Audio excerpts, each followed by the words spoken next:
जो उनकी मानसिकता है, यूँ कहें कि जो उन्होंने विज़न है उनका, वो क्लियर दिखाई दे रहा है कि उत्तर प्रदेश को एक मैन्युफैक्चरिंग हब बनाया जाए। जो अभी इलेक्ट्रॉनिक हब है, वो कहीं न कहीं गाड़ियों के लिए भी एक बहुत बड़ा हब बनता हुआ दिखाई दे रहा है, चाहे वो अशोक लेलैंड हो या फिर टाटा की बात की जाए। हमारे साथ ज्ञानेंद्र जुड़ गए हैं। ज्ञानेंद्र बताइए, कंटिन्यू कीजिए।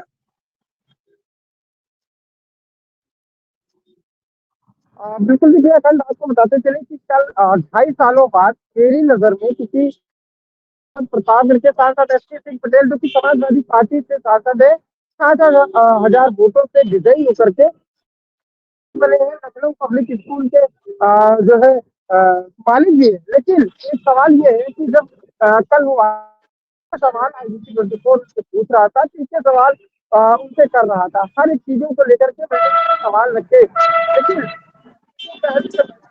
भाई सुना देता हूँ कि उन्होंने क्या कहा है। किस तरीके से मेरे सवालों से इस तरीके से बचते नजर आए हैं, ये मैं कह सकता हूँ खुल करके कि उनकी बोलती नहीं निकल रही थी। सवाल और जवाब आप उनसे खुद सुन लीजिए। केवल इसके जवाब क्या दे रहे थे कि साफ तौर पर ये कह रहे थे कि हमने ये कार्य किया, हमने ये कार्य किया, लेकिन जब मैंने उनके कार्यों को ही समीक्षा उनके सामने रख दी कि आपने ये कार्य किया है, तो फला व्यक्ति ये कह रहा है कि इनके कार्य मैंने किए हैं, मेरे लेटर पैक हुए। आप उनकी बाइट सुन लीजिए, क्या क्या क्या कुछ कहा है, प्रतिनिधि को लेकर के क्या कुछ कहा है, मुझे किस तरीके से जो है वो दिखा रहे थे। आप उनके बाइट सुनिए, खुद अपने आप पूरा का पूरा आज का जो है खबर समझ जाएंगे किस तरीके से उन्होंने कहा है चीज का है। ऐसे तो जगह जगह हो रहा है, क्या करें, इसमें विपक्ष की भूमिका जो है हम लोग निभाएंगे। बाकी अभी परसों से फिर हाउस है, उसमें उठाएंगे, तो मुद्दा उठेगा। राष्ट्रीय अध्यक्ष जी उठाएंगे, हम लोग उठाएंगे। आज आपने एक प्रेस कॉन्फ्रेंस की है प्रतापगढ़ के विकास को लेकर के, क्या क्या विकास की रूपरेखा आपने लिखा है, क्या क्या हुआ है? 180 से अधिक हमने जो है अपने सांसद निधि से सड़कें बनवाई हैं, और 280 के करीब जो है 280 संख्या है उनकी, 5 विधानसभाओं में उससे पीएमजीएसवाई की सड़कें हमने स्वीकृत करा ली हैं। इसमें केवल सांसद का ही रोल होता है। तो ये और आपको बता दें, ये उत्तर प्रदेश की 1/4, और मैंने हमारे पार्टी के और 37-36 सांसद हैं, उनसे बात हुई तो कहने हमारी 5 हुई, कोई कहता 10 हुई, कोई कहता 7 हुई, अपनी हुई है 280। तो ये बहुत बड़ी बात है। इसके लिए हमने अपनी पूरी टीम को लगाया था, और सब लोगों ने मेहनत करके जियो टैग फोटो खींच करके वो उनको सबको लगाया था। प्रधानमंत्री पोर्टल पे चढ़ गई थी। अब उनका जो है धीरे धीरे जितनी सड़कें वहाँ पोर्टल पे चढ़ी हैं, धीरे धीरे सब बनेंगी। 280 का पैसा समझ लो रिलीज हो चुका है। आप विपक्ष में होने के नाते कहीं आपको नहीं लगता कि विकास में कोई कमी रह जाती है? विकास में थोड़ा कमी तो रह ही जाती है। सत्ता पक्ष जो है हमेशा जो है विपक्ष को जो है कम फंड देता है, उनको वो करता है। अभी त्वरित में एक आई थी योजना त्वरित सड़क के लिए, पता लगा सत्ता पक्ष के हैं, उनको 5 करोड़ दिया, हमें 1 करोड़ दिया। तो ये डिस्पैरिटी तो रहती है। आपने चिंतला की एक सड़क बताई, सराय रजई। देखिए बिल्कुल साफ तौर से पूरी बाइट नहीं हो पाई, लेकिन मैं आपको ये बता दूं कि साफ तौर से मैंने कई सवाल पूछे थे और कई सवालों के उत्तर वो सही से दे नहीं पाए। क्योंकि देखिए पहला फर्ज होता है कि एक सवाल सही से पूछना, मैंने सही से सवाल पूछा तो उन्होंने जो सवाल मैंने उनसे पूछे कि आपने जो है 180 सड़कें, अगर 180 सड़कें बनती तो प्रतापगढ़ का विकास एक अलग रूप में जाता। मैंने तो पहला सवाल जब ये बाइट नहीं हो रही थी तो मैंने इससे पहला सवाल पूछा था कि आप क्या आप मेरा नाम जानते हैं? तो उन्होंने साफ तौर पे कहा मैं आपका नाम नहीं जानता हूं। तो मैंने अपना नाम बताया, अपने चैनल का परिचय बताया। हमने कहा यार जितने पत्रकार साथी होंगे, आप उन 1-2 लोगों को छोड़ करके आप पूरे जिले के पत्रकारों को नहीं जानते होंगे, तो उनकी बोलती बंद होगी। मैंने फिर दूसरा सवाल पूछा, हमने कहा आप कितनी बार प्रतापगढ़ का दौरा किया है? तो उन्होंने कहा कि मैं कई बार आ चुका। हमने कहा मैं तो पहली बार आपको देख रहा हूँ प्रतापगढ़ में, और प्रतापगढ़ में साफ तौर पर मैं पहली बार आपको देख रहा हूँ। चलिए ठीक है, 2.5 साल रामगमन मार्ग है, अयोध्या से प्रयागराज को जाता है, और ये 2016 में नितिन गडकरी ने आवंटित किया था, जो कि पहले जो प्रतापगढ़ से शहर की जहाँ शुरुआत होती है भुखिया चौराहा, उसे कहा जाता है, वहां से प्रयागराज के लिए तो रेडी हो गया है।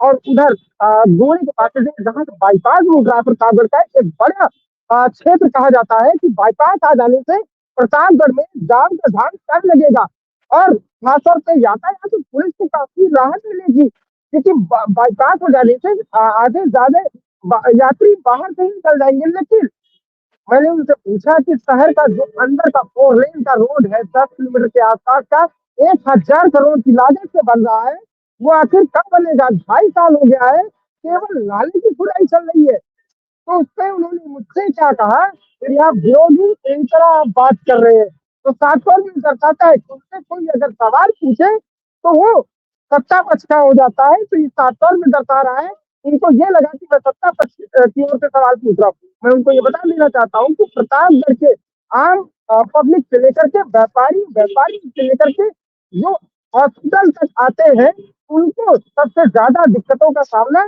करना पड़ता है, क्योंकि पहले तो जाम का जाम, बाईपास का काम रुका हुआ, दूसरा जो नाले का कंस्ट्रक्शन चल रहा है, क्योंकि पहले नाले का कंस्ट्रक्शन होगा, फिर 4 लेन का यहाँ पे विकास होगा। मेरे ये वही रोड है, कोई अन्य रोड नहीं, मैं कहीं और नहीं जा रहा हूँ। आधा काम यहाँ हो रहा है, आधा काम वहाँ नहीं हो रहा है। खासतौर पे ये कम से कम थोड़ी सा इस तरीके से प्रतापगढ़ में जंजाल चल रहा है। मैंने उनसे ये भी पूछा कि आखिर प्रतापगढ़ का विकास जबकि पहले सांसद थे वो पूर्ण रूप से हो रहा था, तब विकास तेजी से बढ़ रहा था, तो अभी विकास की प्रगति शुरू हो गई है प्रतापगढ़ में। तो उन्होंने कहा कि जनता पर, तो मैंने उनसे सीधे तौर पे कहा कि 2029 में सरकार बनेगी तब आप उसका इंतजार कर रहे हैं, तब प्रतापगढ़ का विकास होगा। तो उनकी वहां पर बोलती बंद हो गई, क्योंकि असल पूछे सवालों पर वो सातों की बसते नजर आए। मैं सीधे तौर पर उनसे ये पूछा कि आपने कहा था कि बेल्हा घाट, जो कि बेल्हा देवी मंदिर जिसे कहा जाता है, प्रतापगढ़ का ओरिजिनल नाम बेल्हा से जाना जाता है। मैंने उनसे ये पूछा कि जो फ्लाईओवर बनना था बेल्हा देवी का, वो आखिर कब बन के तैयार होगा?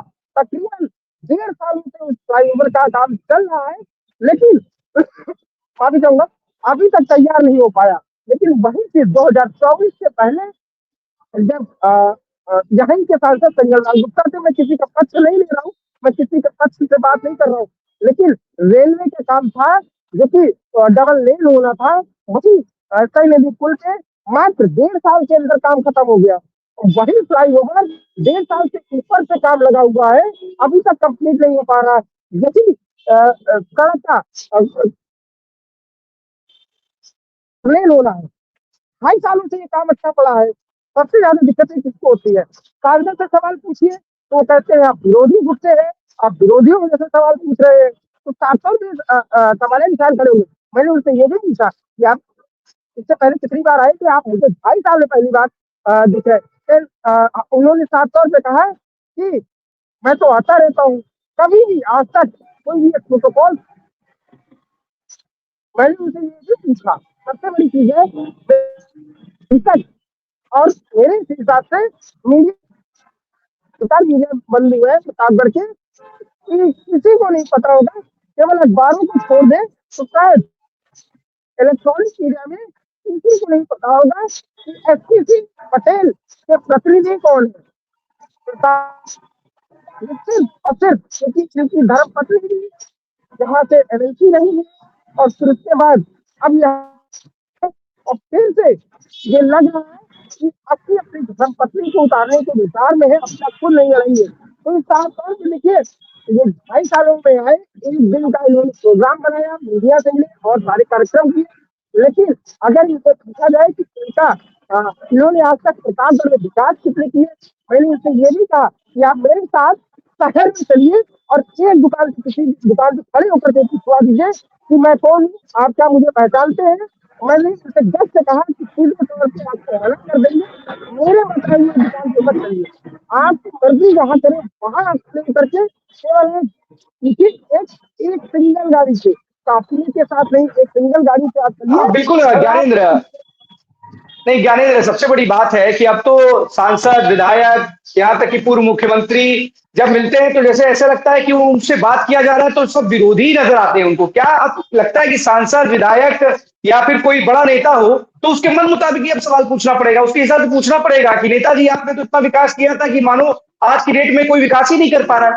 अब सवाल क्या पत्रकारों के तय, क्या सामने में बैठे नेता जो जनता के जो चुने हुए नुमाइंदे हैं वो तय करेंगे क्या कि हम पत्रकार कौन सा सवाल पूछेगा? और छोटा या बड़ा पत्रकार या विरोधी और पक्ष का पत्रकार क्या होता है? आपसे सवाल पूछा जा रहा है कि आप कब आए हैं, आपने क्या किया है, और अगर आपसे पूछा जा रहा है कितने दिनों से अगर विकास के ऊपर, तो आप सवाल का जवाब देने की जगह पे विरोधी बताना शुरू कर देंगे क्या? आपको तो कम से कम ये सोचना चाहिए था कि हमको जनता ने चुन करके भेजा है, और अगर कहीं पर विकास में कोई बाधा आ रही है तो सवाल को उठाएं, सदन में उठाएं। आप यहाँ पर बता रहे हैं कि सत्ता पक्ष के लोगों को ज्यादा पैसा मिल जाता है, जो विपक्ष में होता है उसको कम पैसा मिलता है।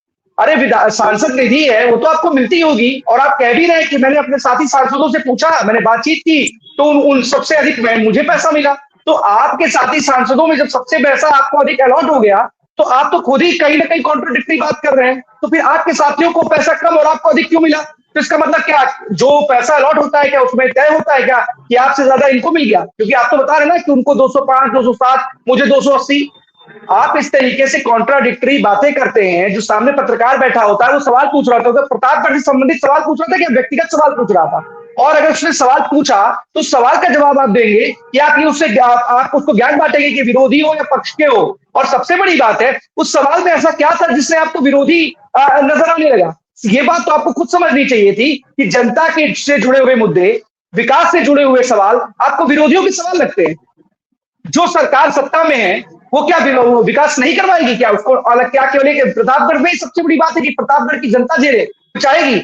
सबसे बड़ी बात है जो प्यानेल ने भी बताया कि इतने वर्षों में अगर आप जाएंगे आप नजर नहीं आएंगे। और आज जैसा जो जानकारी निकल करके सामने आ रही है कि ये सांसद महोदय बहुत कम प्रेस कॉन्फ्रेंस करते हैं, जनता के जवाबों से बचना चाहते हैं। क्योंकि पत्रकार जो होता है वो वही सवाल पूछेगा जो जनता के सवाल होंगे, वो अपने मन के सवाल नहीं पूछेगा। वो ये थोड़ा पूछेगा कि सांसद जी आप आए थे, मौसम सही है कि नहीं सही है, आपने जो चाय पी है वो सही थी कि नहीं सही थी, जो प्रतापगढ़ में मिठाई मिल रही है आपने उसको खाया था कि नहीं खाया था। क्योंकि हमने देखे ऐसे भी सवाल कई बार होते, पत्रकार पूछते हैं समोसा कैसा लगा आपको सांसद जी, ऐसे भी सवाल होते थे। तो क्या इस तरीके के सवाल आप पूछेंगे क्या? यही आप या तो बता दीजिए कि प्रेस कॉन्फ्रेंस में कर रहा हूँ, इस प्रेस कॉन्फ्रेंस में यही सवाल पूछना, इसके अतिरिक्त कोई सवाल मत पूछना। क्या बिल्कुल। देखिए, एक चीज मैं आपको कहूंगा कि इन्होंने बकायदा स्क्रीन पीछे लगाया था। सवाल है, मैं आपको बता दे रहा हूँ।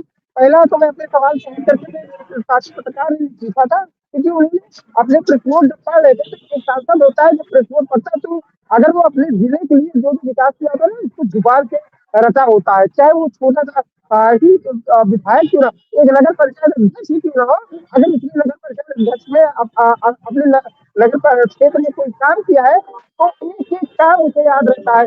खासतौर पे रिपोर्ट पढ़ रहे थे तो एक रिपोर्ट एक जगह थी आंवले की बात, क्योंकि देखिए प्रतापगढ़ अगर फेमस है तो आंवले की नगरी के नाम से फेमस है। तो उन्होंने पहले एक क्लिप चलवाया जो है कि संसद में उन्होंने आंवले के लिए एक बड़ी फैक्ट्री, मैन्युफैक्चरिंग फैक्ट्री की बात कही। तो एक हमारे पत्रकार साथी जब उन्होंने अपना प्रेस नोट पढ़ करके पूरा विधिवत पढ़ करके बोल दिया तो हमारे पत्रकार साथी ने पूछा कि आपको पता है कि आंवले की नगरी है, आंवला कहाँ उत्पादन उनको सबको पता है, यहाँ तक कि पूरे उत्तर प्रदेश में सबको पता है कि प्रतापगढ़ में आंवले की फैक्ट्रियां कहाँ पर है। वो गोड़े में रामनगर मार्ग हुई है। उन्होंने बताया गोड़े में, उन्होंने बताया कितनी, उन्होंने पूछा कि कितनी फैक्ट्रियां हैं आपको पता है? उन्होंने साफ तौर पे कहा कि हमें नहीं पता है। तो पत्रकार साथी ने ये साफ तौर पे कहा कि यहाँ तक कि अगर एक व्यापारी भी होगा तो उसको पता है, अगर मिष्ठान का व्यापारी भी होगा तो उसको पता है कि गोड़े में कितनी फैक्ट्रियां है। मैं आपको बता दे रहा हूँ 50 लाख की, ऐसे ही उस पत्रकार साथी ने बताया कि 50 लाख की लागत से जो है उत्तर प्रदेश की सरकार ने फैक्ट्री बनवाई है, और अभी तक फैक्ट्री शुरू क्यों नहीं है ये आपको नहीं पता है। उन्होंने साफ तौर पे बोला कि आपको पता है कि वहाँ एक सरकार के द्वारा एक फैक्ट्री लगा दी गई है, क्या आपको पता है? तो उन्होंने मना कर दिया। सोचिए, ये प्रतापगढ़ के सांसद है जिनको ये तक नहीं पता कि सरकार के पैसे से ही ये फैक्ट्री आंवले की फैक्ट्री लगी, उन्होंने साफ तौर पे मना कर दिया। तो पत्रकार उनको पता होगा, ज्ञानेंद्र ये नहीं पता होगा, वो व्यवसायी हैं। और आपको पता है कि जो सांसद जी हैं उनको पता होगा, उनको ये पता होगा कि कौन सा स्कूल की फ्रेंचाइजी कहाँ खुल रही है, कौन सी ब्रांच कहाँ खुल रही है एलपीएस की, शायद हमारे ख्याल से जो हम सही अगर है तो कौन सी ब्रांच कहाँ खोल रही है, उनको ये कहाँ पता होगा कि सरकार कौन सी चीज कहाँ पे क्या खोल रही है। और बड़ी बात है, मैं सबसे बड़ी बात यही कहना चाह रहा हूँ ज्ञानेंद्र कि आखिरकार हमारे ये सांसद हैं, और अगर इनको पता ही नहीं कि सरकार क्या चीज खोल रही है क्या नहीं खोल रही है, प्रतापगढ़ में क्या चीज किस चीज के लिए जाना जाता है उसका बारे में पता ही नहीं है, तो शायद प्रतापगढ़ के लोग एलपीएस के बारे में जरूर जान जाएंगे, एक बड़े स्कूल के बारे में जरूर जान जाएंगे, लेकिन प्रतापगढ़ किस चीज के लिए जाना जाता है शायद इसको नहीं जान पाएंगे। आकाश बिल्कुल मैं आ रहा हूँ, इसी पे आ रहा हूँ, मैं आपको बता रहा हूँ कि उन्होंने साफ तौर से मना कर दिया कि मुझे नहीं पता, लेकिन ये प्रेस कॉन्फ्रेंस जब शुरू किया था तो उन्होंने पहले अपने Lucknow public school and college का प्रमोशन किया कि हमारे इतने ब्रांचेस हैं और रायबरेली में खुलने जा रहे हैं। सोचिए, उनको ये याद है कि हमारे लखनऊ में लखनऊ पब्लिक स्कूल के कितने ब्रांचेस हैं, ये उनको पता है। लेकिन प्रतापगढ़ के वो सांसद है, लाखों वोटों से जीत करके आए हैं, लाखों लोगों ने वो अपना मताधिकार यूज करके उन्हें सांसद बनाया है, लेकिन उनको ये नहीं याद है कि बीच भीड़ में खड़े हुए व्यक्ति का क्या नाम है। लेकिन एक तो सवाल भी होता है तो हर एक घर के व्यक्ति का नाम जानता है। साथ में अब मेरी जो सवाल से मैंने पहला ही सवाल उससे यही पूछा था कि रामगमन मार्ग जो 10 किलोमीटर 1000 करोड़ की लागत से बनने को कब से अपने दीदार को तरस रहा है, वो रोड नहीं बन पा रही है, वो बाईपास जो कि तकरीबन 11 किलोमीटर का बाईपास है वो नहीं तैयार हो पा रहा है, केवल राजनीति का शिकार बना पड़ा है। क्या सिलसिला फ्लाईओवर की तरफ 22 सालों तक इंतजार करेगा, वो भी बाईपास जो लाखों करोड़ों रुपए लगे हैं, क्या वो भी ऐसे ही राजनीति का शिकार बन जाएगा। तो उनका जवाब क्या था कि आप विरोधी, ऐसे ही था, आप विरोधी जैसे बात कर रहे हैं और सीधे तौर पे ये लग रहा है कि आप विरोधी पक्ष से आए। और दूसरी चीज ये थी कि उन्होंने आखिरी देखा मेरी तो सरकार ही नहीं है, ऐसे ही करके ऐसे ही बैठे, मेरी तो सरकार ही नहीं तो मैं क्या कर लूँ। तो अगर आपकी सरकार नहीं है तो आप ऐसा तो है कोई मुख्यमंत्री कोई प्रधानमंत्री आपको मिलने का समय ना दे, ऐसा हो नहीं सकता। और ऐसा कोई मंत्री ना हो कि उस विभाग का आपको मिलने का समय ना दे। आप सांसद है, आपको मिलने का समय दिया जाता है, आप अपनी संसद में बात रखने का समय दिया जाता है कि हमारी ये विकास कार्य है जो कि अभी तक छात्र सरकार इसके ध्यान नहीं दे। आप यहाँ तक की बातें उठा सकते हैं, लेकिन प्रतापगढ़ का जो विकास कार्य था, मैं आपको बताता चलूं 2014 के बाद से, मैं किसी का पक्ष नहीं ले रहा हूँ, हरबंस सिंह जो यहाँ के सांसद थे अपना दल से, वो 2014 में अपना दल से सांसद चुन करके आए। तब उस समय में सबसे बड़ी राजनीति श्रृंखला का फ्लाईओवर 2 बड़े नेताओं के चक्कर में फंसा रहे है। बिल्कुल ज्ञानेंद्र, सबसे बड़ी बात है, देखिए ज्ञानेंद्र, क्योंकि सबसे बड़ी बात है आप समझ में आता है ज्ञानेंद्र, क्योंकि अगर आप कुछ कह रहा हो थोड़ी देर रुक जाइएगा, क्योंकि फिर हमारे साथी भी, हमारे अन्य साथी भी जुड़े हुए हैं, उनके साथ भी हमें कंटिन्यू करना है।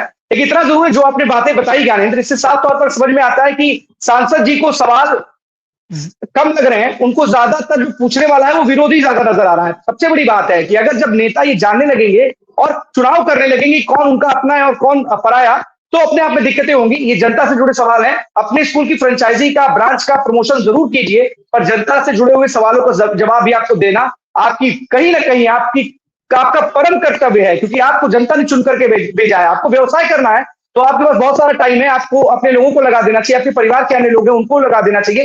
फिर अगर आपके पास अपने व्यवसाय के लिए टाइम है, जनता के लिए टाइम नहीं है, तो आपको इस राजनीति में नहीं आना चाहिए था, देश के सबसे बड़े मंदिर लोकतंत्र के मंदिर में नहीं जाना चाहिए था। और अगर आपको सवाल से बचना ही था तो इस तरीके से राजनीति में आकर के जनता का समय बर्बाद नहीं करना चाहिए था। बहुत बहुत धन्यवाद ज्ञानेंद्र।